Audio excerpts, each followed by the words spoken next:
Sakaki Makio adalah gangster kejam yang tak percaya pada agama. Tapi setelah bertemu seorang muslimah dari Indonesia, semuanya berubah. Sebelum kita masuk ke kisah yang luar biasa ini, aku doakan rizki yang berlimpah-limpah buat kamu yang sudah like dan subscribe, dan tulis di kolom komentar dari mana asalmu supaya jadi ajang silaturahmi. Yuk, kita mulai ceritanya. Kota Tokyo tak pernah benar-benar tidur. Di sebuah gang sempit yang remang-remang, Sakaki Makio berjalan santai. Jaket kulitnya melambai tertiup angin. Ia baru saja menyelesaikan urusannya, sesuatu yang tak ingin orang biasa ketahui. Tapi langkahnya terhenti ketika melihat seorang wanita berdiri di bawah cahaya lampu jalan. Wanita itu tampak gelisah. Sesekali melihat ke belakang, Fatimah mengeratkan jilbabnya, hatinya berdebar kencang. Ia tak menyangka malam ini akan seseram ini. Tadi, di halte, ia merasa ada beberapa pria mengikuti dari belakang. Ia mencoba berjalan lebih cepat, tapi langkah mereka pun semakin mendekat. Kini, di gang ini, ia sadar tak ada jalan lain. Matanya melirik pria asing di ujung jalan, berpakaian gelap, bertampang dingin. Tapi, ia tidak terlihat seperti preman biasa. Makio menyadari ada sesuatu yang tak beres. 5 pria bertampang kasar muncul dari gang lain, mengelilingi wanita itu.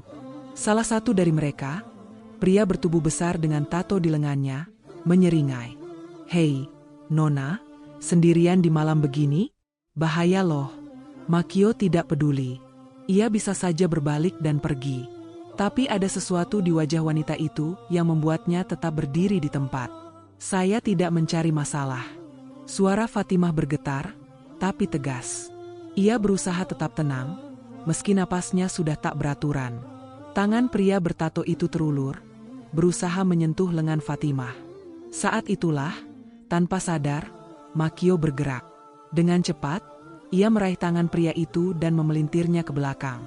Sebuah teriakan keras terdengar, mengejutkan semua orang. "Sialan, siapa kau?" Pria itu meraung kesakitan, tapi Makio tetap tenang. "Aku tidak suka melihat orang lemah diintimidasi," jawabnya santai. Teman-teman pria itu tampak ragu. Mereka mungkin preman jalanan, tapi mereka tahu siapa Sakaki Makio. Namanya dikenal di dunia bawah tanah Tokyo. Tidak ada yang berani macam-macam dengannya. Para preman itu akhirnya mundur perlahan. Pria bertato itu masih mengumpat sebelum akhirnya pergi. Fatimah menarik napas lega, tapi matanya tetap waspada pada Makio. "Terima kasih," katanya pelan. Makio hanya mengangkat bahu. "Aku tidak melakukannya untukmu.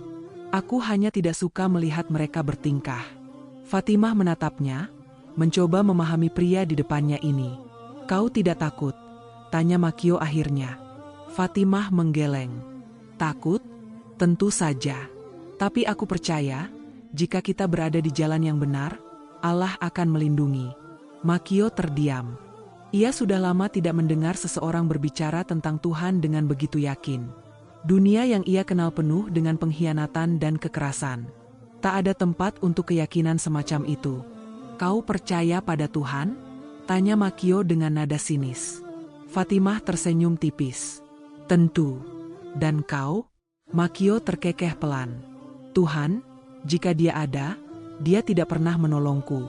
Fatimah mengangguk pelan. "Mungkin karena kau tidak pernah mencarinya." Makio tersentak. Kata-kata itu sederhana, tapi seolah menusuk sesuatu di dalam hatinya. "Aku harus pergi," kata Fatimah akhirnya. Ia melangkah, tapi Makio menahannya. "Tunggu, setidaknya biar aku mengantarmu. Tempat ini bukan tempat yang aman untuk perempuan sendirian." Fatimah ragu, tapi akhirnya mengangguk.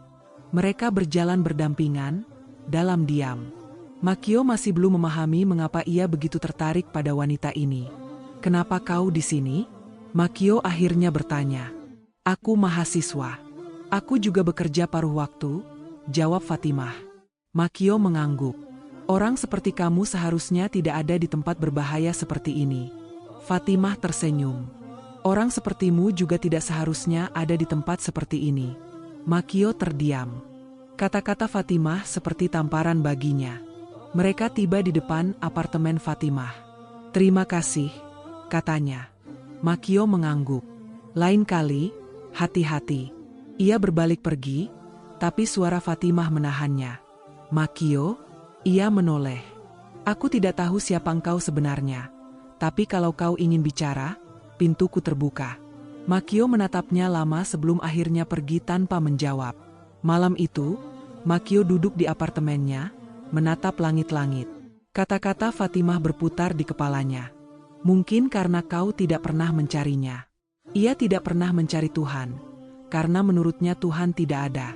Tapi mengapa kata-kata itu terus menghantuinya? Ia menghela napas panjang. Seharusnya pertemuan tadi tidak berarti apa-apa. Tapi untuk pertama kalinya dalam hidupnya, ia merasa ada sesuatu yang berbeda. Ada sesuatu yang mulai goyah di dalam dirinya. Apa yang terjadi padaku? Gumamnya. Ia menatap bayangannya di cermin. Pria yang ia lihat bukanlah pria yang sama seperti sebelumnya. Tanpa sadar, malam itu ia tertidur dengan satu pertanyaan besar di kepalanya. Apakah benar Tuhan selalu ada? Hanya saja ia yang selama ini tidak mencarinya? Tapi malam ini Makio merasakan sesuatu yang lebih menusuk dari sekadar udara. Ia berdiri di balkon apartemennya, menatap kota yang selama ini menjadi medan perangnya. Sejak bertemu Fatimah, pikirannya terus dipenuhi pertanyaan-pertanyaan yang dulu tak pernah ia pedulikan. Ia mulai mempertanyakan kehidupannya, persahabatannya, bahkan dirinya sendiri. Namun, dunia yang ia jalani tak memberi ruang untuk keraguan. Ponselnya bergetar di saku jaket. Nama yang muncul di layar membuat hatinya berdegup. Itulah Danzo, sahabatnya sekaligus orang kepercayaannya dalam bisnis haram mereka. Makio, kita ada masalah. Akira mencurigaimu. Suara Danzo terdengar tegang. Makio mengernyit.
Ia membaca tentang tauhid, tentang kehidupan setelah mati, tentang bagaimana Islam mengajarkan kedamaian. Semua itu bertolak belakang dengan hidup yang selama ini ia jalani. Tapi anehnya, ia merasa hatinya semakin tenang. Namun, dunia lamanya tidak tinggal diam. Suatu malam, saat Makio berjalan pulang dari masjid, ia melihat bayangan-bayangan mencurigakan mengikutinya. Insting lamanya langsung aktif. Ia mempercepat langkah. Tapi tiba-tiba, brak, sebuah mobil hitam berhenti mendadak di depannya. Dari dalam, Jaki keluar dengan wajah penuh kebencian. "Kau pikir bisa lari begitu saja, Makio?" Makio tahu ini saatnya menghadapi masa lalunya. Ia tidak membawa senjata. Tidak ada pelarian kali ini. "Aku sudah keluar, Jaki," katanya tenang. Jaki tertawa dingin. "Tidak ada yang keluar dari dunia ini hidup-hidup, Makio." Dalam sekejap, anak buah Jaki mengeluarkan pistol, mengarahkannya ke Makio. Suara tembakan meledak. Makio terdiam, tapi ia tidak merasakan sakit. Saat ia menoleh, ia melihat salah satu anak buah Jaki jatuh tersungkur, ditembak dari kejauhan. "Polisi!" Dalam kekacauan itu, sirene meraung, dan dalam hitungan detik, Jaki dan anak buahnya dikepung. Mereka mencoba melawan, tapi akhirnya tertangkap. Makio berdiri terpaku di tengah kekacauan itu. Ia selamat lagi. Tapi kali ini, ia tahu ini bukan kebetulan. Ia menatap langit malam, hatinya dipenuhi syukur. "Allah masih memberiku kesempatan," gumamnya. Setelah insiden itu, Makio membuat keputusan besar. Ia menemui Sheikh Abdullah dan berkata dengan suara mantap, "Aku ingin masuk Islam." Mata sang imam berbinar. Di hadapan para saksi di masjid, Makio mengucapkan syahadat. Air matanya jatuh tanpa ia sadari. Untuk pertama kalinya dalam hidupnya, ia merasa bebas. Fatimah menyaksikan dari kejauhan dengan senyum haru. Perjalanan Makio tidak mudah, tapi ia telah menemukan jalan yang benar. Setelah bertahun-tahun hidup dalam kegelapan, ia akhirnya melihat cahaya. Makio mengganti namanya menjadi Ahmad Sakaki Makio, nama baru untuk hidup yang baru. Ia mulai bekerja secara halal, menjauhi semua yang haram. Meskipun sulit, ia tidak pernah menyerah. Ia ingin hidup dengan bersih, tanpa darah, tanpa pengkhianatan. Tak lama setelah itu, ia melamar Fatimah. Awalnya, Fatimah terkejut. Tapi setelah berkonsultasi dengan Sheikh Abdullah dan keluarganya di Indonesia, ia menerima lamaran itu. Mereka menikah dalam sebuah upacara sederhana di masjid. Tanpa kemewahan, tanpa pesta besar, hanya doa dan keberkahan. Tahun-tahun berlalu, dan Makio serta Fatimah hidup dalam ketenangan. Mereka membuka sebuah usaha kecil, membantu komunitas muslim di Tokyo, dan terus mendalami agama. Makio tidak pernah melupakan masa lalunya. Tapi ia tidak membiarkan itu mendefinisikan siapa dirinya sekarang.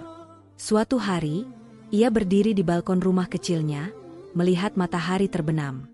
Ia mengingat siapa dirinya dulu, seorang gangster yang tak percaya pada apapun selain kekuatan. Tapi kini, ia adalah seorang muslim, seorang suami, seseorang yang menemukan kedamaian sejati. Dalam hati, ia berbisik, "Alhamdulillah." Perjalanannya tidak mudah, tapi Allah telah menuntunnya ke jalan yang benar. Dan kini, ia siap menjalani hidup baru dengan penuh ketenangan.